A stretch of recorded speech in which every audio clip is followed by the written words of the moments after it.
presented by Public Music Mathli.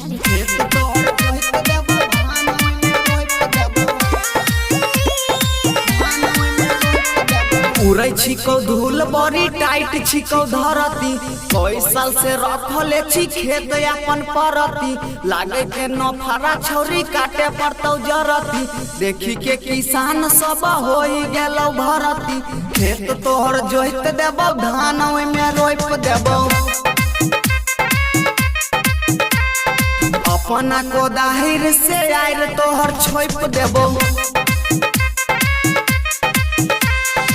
उड़ै छिको धूल बड़ी टाइट छिको धरती कई साल से रखले छी खेत अपन परती लगाई के नफरा छौरी काटे पड़तौ जरती देखी के किसान सब होई गेलौ भरती खेत तोहर जोइत देबौ धान ओइ में रोप देबौ अपना कोदाहिर से आइर तोहर छोप देबौ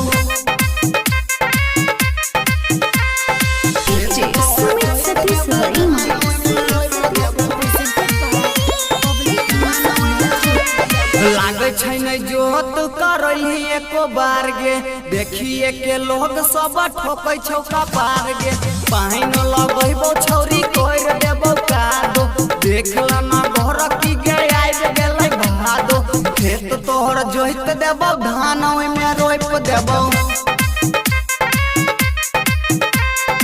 अपना कोदाहिर से आइर तोहर छोप देबो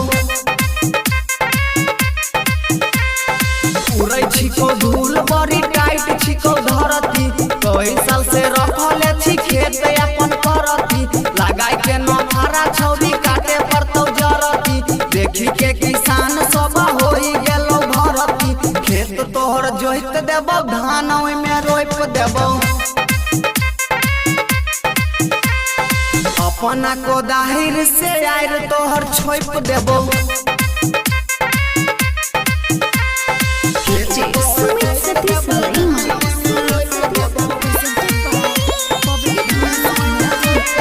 कोरे कोरे भर देबो पानी गे चढ़ गेलौ तोहर जवानी गे धान नै रोपले है जाहि देबौ रानी बुझल तू करे हमरो गे परेशानी खेत तोहर जोइत देबौ धान ओइ में रोप देबौ रोशन के कोदाहिर से आइर तोहर छोप देबौ उड़ै छिको धूल बड़ी टाइट छिको धरती कई साल से रखले छी खेत अपन परती लगाई के नफरा छौरी काटे पड़तौ जरती देखी के किसान सब होई गेलौ भरती खेत तोहर जोइत देबौ धान ओइ में रोप देबौ अपना कोदाहिर से आइर तोहर छोप देबौ recording studio public music Dudhpura बाजार।